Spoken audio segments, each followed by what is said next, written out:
Hi, this is Jessica's Broken Game Gear. Some of you might be new to the channel and clicked on it because of the Final Fantasy VII name. I'm the one editing the show because she's actually missing in the Dark Presence. So, we're seeing footage of past Jessica. It's awkward, I know. The canon of the show got weird really fast. Enjoy!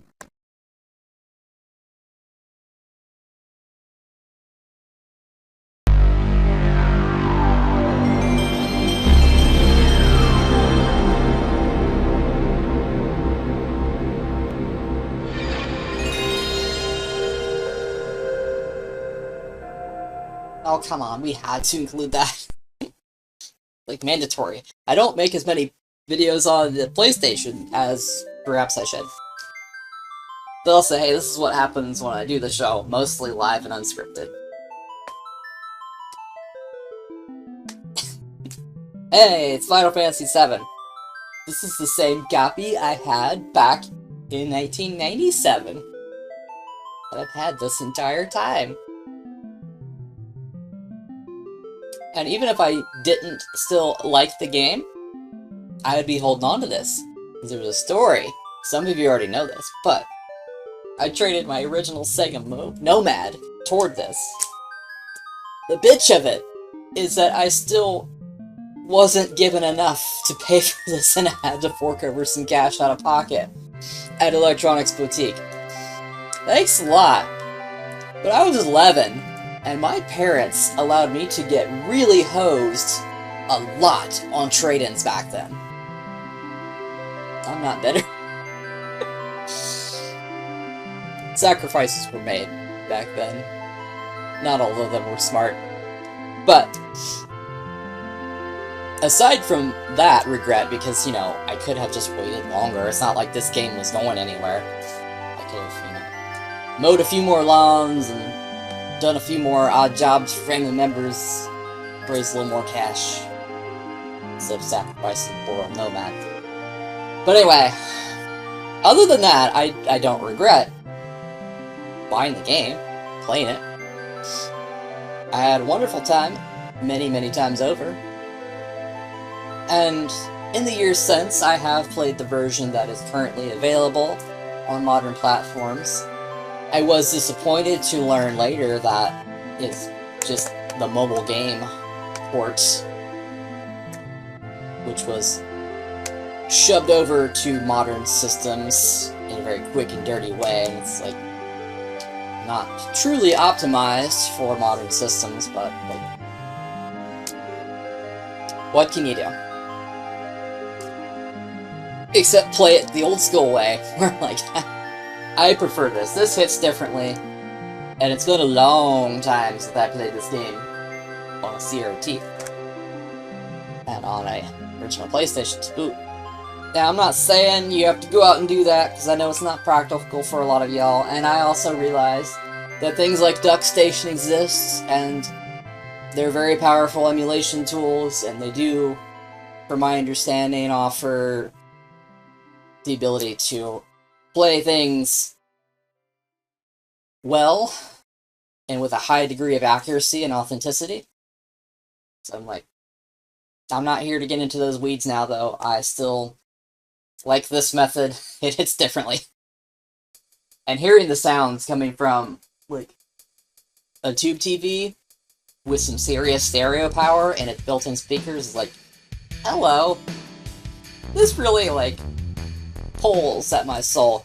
And that was the reason I've been playing through it again, was to say, like, even with my burnout of RPGs now, especially, like, modern games, like, everything's trying to be a damn RPG. Like, I'm sick to death of everything having to have experience points, and inventories, and leveling systems, and, like, it's not about how skillful you are, it's like, are you the right level to take out this enemy? Otherwise, all your attacks are just gonna, you know, do nothing, because your stats aren't high enough. I'm like, I'm so sick of this.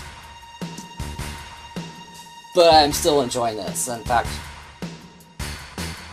I am not speedrunning it, but I am definitely blasting through it a lot faster because of my modern distaste for grinding, where it's like, I am not gonna fight any battles that I don't need to. And like, I will still try to collect the items I think are useful for my journey, but if I don't clear every item that can be grabbed on a given map, I'm just like, whatever, too bad, I'm not here to be a munchkin anymore. I'm so sick and tired of that mentality. I never want to play a game like that again. I am so over min-maxing and trying to, like, mathematically optimize every second of my gaming experience, whether it's an RPG or not. Like, I'm over it. It's not fun. I don't understand anyone who thinks it's fun either. But this game is still great. Like, I was interested if it still had the ability to pull on my heart and soul and enthrall me the way it did when I was 11, and it does. It's still a great game. But I had to realize something with this that I've realized in surges with other franchises, where it's like, oh, you know, I don't have to like everything with the Mass Effect name on it. I don't have to like everything with the Tomb Raider name on it. So it used to be the mentality of like, well, I need to try to like more or less force myself to like it, or at least like try to like go through some mental gymnastics to find a way to enjoy it. And, you know, I have to collect everything associated with it, right? Or within reason. And I had to break myself of that mentality. Like, with Tomb Raider, I had to realize, like, you know what, actually, after Tomb Raider Underworlds, I'm over it. Like, Tomb Raider Survivor had merits. It could have been an interesting prequel, but it ended up leading, in my opinion, nowhere interesting. Especially with the character.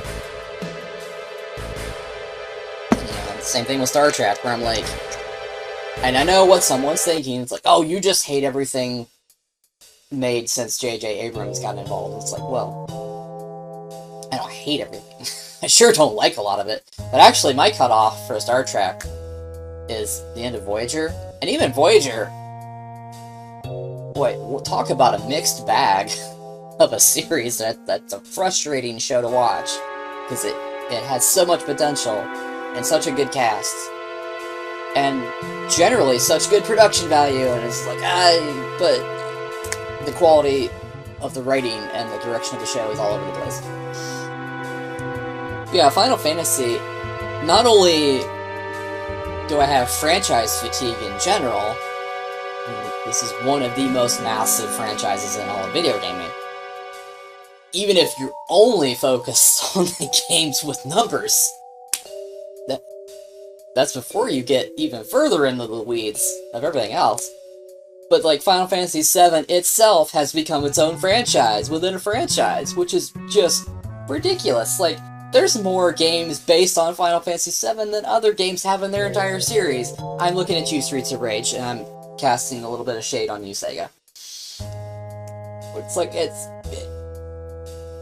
how do you not see how absurd that is? And even the remake isn't actually a remake, it's a sequel.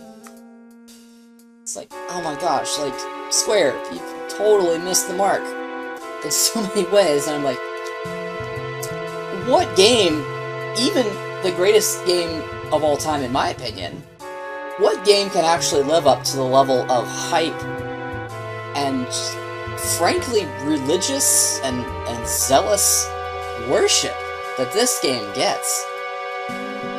I don't think anything does. And, you know, I can watch Advent Children and have a good time. Like, I'm kind of over it. You know, I've watched it multiple times in the original cut and the complete cut. I mean, at least that feels like it's in the same world. I don't feel the same kind of whiplash that I do with stuff that we get into, like Dirge of Cerberus, where I'm like, this is like Kingdom Hearts married to Tron, and it doesn't feel at all like the same Gaia of Final Fantasy VII. Which is too bad, because it's actually a pretty good third-person shooter for its time. And Vincent Valentine is an interesting character, and, you know, and I think like, there's merit to like further exploring him. But just because the characters and artwork are done and or directed by Tetsuya Nomura doesn't mean it automatically fits. Like, for me, it's the same kind of tonal and artistic whiplash I experienced going from Halo 3 to Halo 4, or the aforementioned, you know, Berman-era Star Trek production to the stuff we've been exposed to since 2009. Like, it's such a massive disconnect and mismatch of tone, art direction, art style, cinematography, direction, like, all sorts of things, where it's like, this, like, I have to, like, again, like, jump through hoops and perform unbelievable mental gymnastics to try to make this, like, this isn't even the same world. It doesn't work for me. And extra frustration for, like, oh, you know, some fans, probably a lot of fans, actually, I think it's worth mentioning that, you know, the people clamoring for a remake, a lot of them just wanted the same story, and generally speaking, the same kind of experience, but brought into a higher fidelity that's, you know, more accessible, and possibly adds some additional features that may not have been possible with the original release. But no, you know, Square missed the mark, and, well, we're actually gonna change the story and make it kind of a weird sequel slash retelling, and then we're gonna turn it into such an overblown production that it's gonna have as many PlayStations as the original game had discs. We're just about there. That joke almost came true. So it's like, I'm just not interested. I'm out. I'm also, like, not ready to bow down and worship. It's like, oh, it's got Cloud, it's got Sephiroth in it. I have to, you know, masturbate to this. I'm like, no.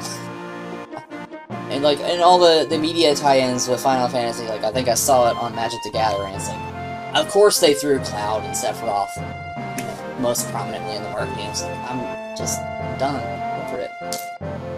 It's oversaturated, it's overblown, it's overdone, it's overhyped. Like, this is still a great game. I'm enjoying playing it again, legitimately enjoying it. I do like the characters. I do like the world. I like the art style as presented. I don't have to like the other stuff. And I don't feel like I should have to apologize for that either. Now, I'm not here to hate on it. As I've stated before, I'm not interested in making videos that hate on or bash things that other people love. I don't know if it counts as irony. My channel would probably actually get a lot of clicks and traffic if I did. But I'm not interested. I want to use my energy to focus on things that I love and am passionate about.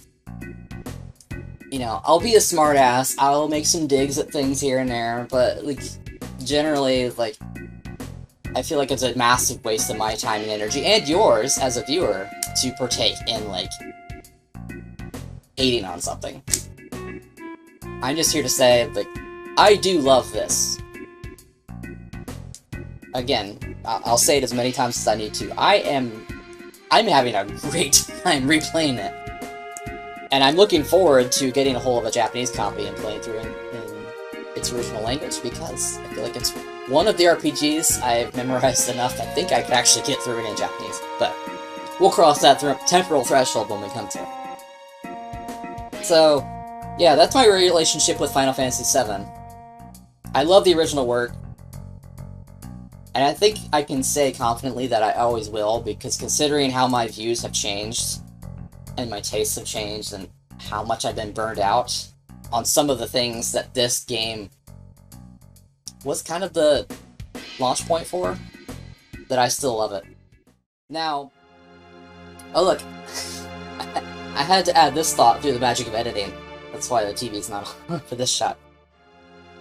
But before my closing thoughts, there's something I really need to address.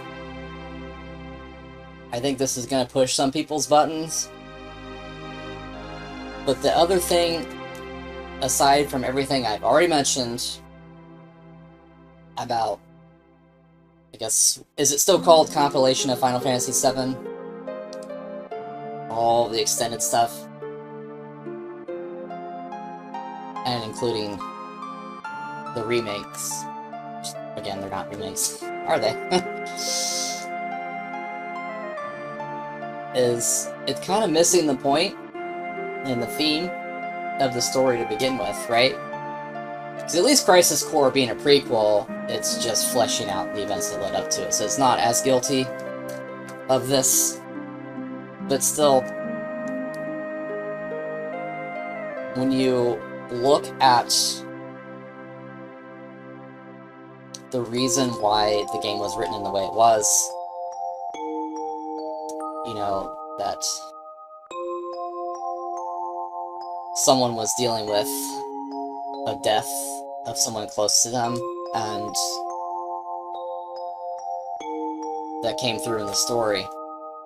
And that's why one of the things to take away from this story is the notion of having to let go.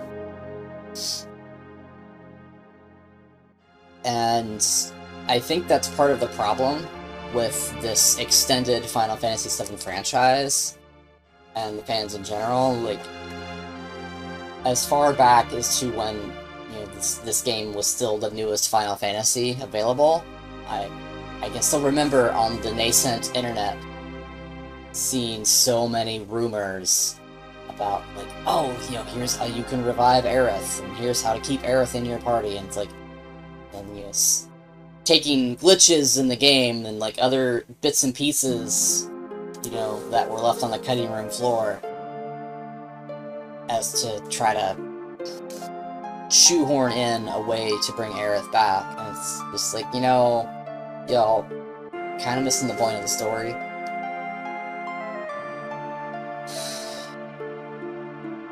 Sometimes you have to learn how to confront death, and sometimes you have to learn when and where to let go. Like, in this story, Cloud does, now in Advent Children,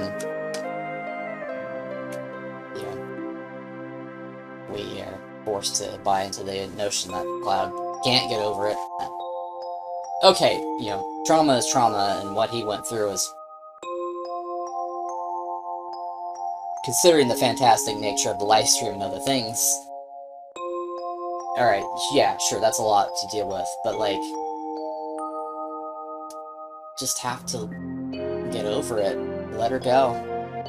Doesn't mean don't honor her, don't remember her, but you have to move on.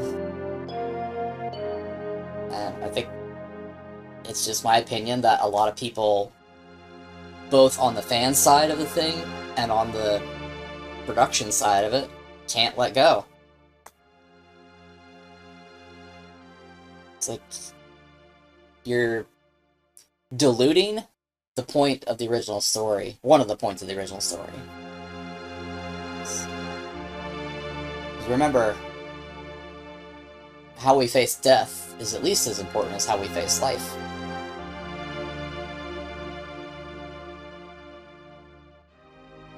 Death doesn't have remakes or resets.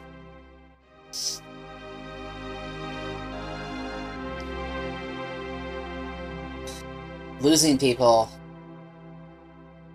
is just something you'll have to confront. Even those of us who live the most privileged existences will still have to encounter the loss of someone who means the world to them.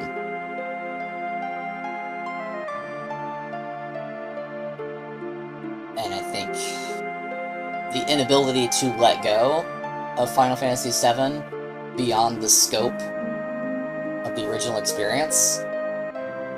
And I would be willing to include, like, an actual proper remake, like, just retell the story in higher fidelity, with a new gameplay engine, new features, you know, do things that the hardware limitations of the original PlayStation stopped you from doing, right? I could accept that too. But, like, just trying to constantly rewrite and redo things, and just trying to keep Aerith alive, and trying to get around just dealing with loss and pain and grief and death, I think is a disservice to the original scripts. I think it's a disservice to part of the theme of the original experience. I think it's a disservice to the experiences that influenced the writers at Squaresoft in the 90s.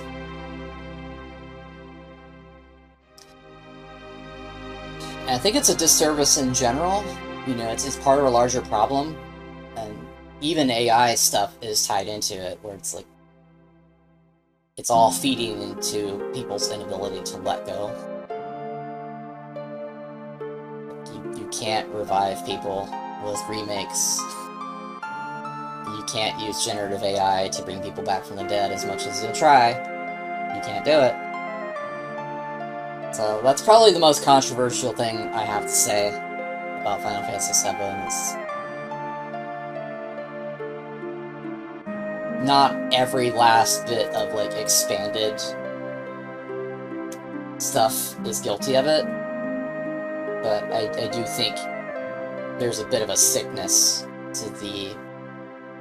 It's kind of wrapped up in the, frankly, overblown worship that the game and its sub-franchise gets. I think it's my opinion that it's healthier to let Aerith go and to move on with life. And Lord and Solus instead. Focus on the living. It's too late to help the dead. Now, I'm gonna leave you with some other food for thought, though. Like, is this game really any better than Final Fantasy VI? Or with anything else that came before it? Is it really better than Final Fantasy VIII? I know a lot of people hate 8, but... Hang on with me for a second. Like, this game's place does have as much to do with its timing. It was the first one to use 3D graphics, the first one with CD quality audio, the first one with pre-rendered, you know, high production value for their time cutscenes.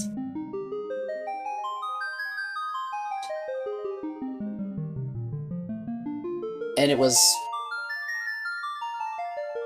noteworthy for breaking away from the job and class system and, you know, trying something new with materia and limit breaks. I mean, I think, correct me if I'm wrong, maybe future me will look back at this video and be like, oh my gosh, I can't believe I got that wrong. I think limit techniques were partially in existence before, but obviously they didn't really become what they're famous for until this game. But it's like, what if Final Fantasy VII had been on, because of timing being slightly different, what if it had been on Super Famicom? And what if Final Fantasy VIII was the one that was the first to be in 3D and on PlayStation, you know, taking advantage of the new hardware capabilities? People's opinion of 8 would be a lot different, wouldn't it? I'm just saying. See, it helps when you can, like, peek at other timelines. From my perspective out here in space. But anyway, those are my thoughts. Leave yours. Just don't be an asshole about it. But keep it fantastic, yo! But it doesn't necessarily have to be final. Laters!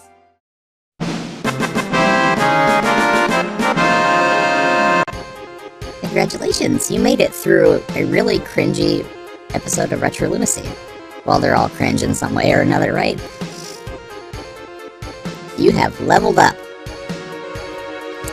I do hope you enjoyed and that you come back for future episodes, especially when we go save Jessica from the Dark Presence. Where the hell that is, we don't know yet, but we'll figure it out. That's part of the fun, right? Right?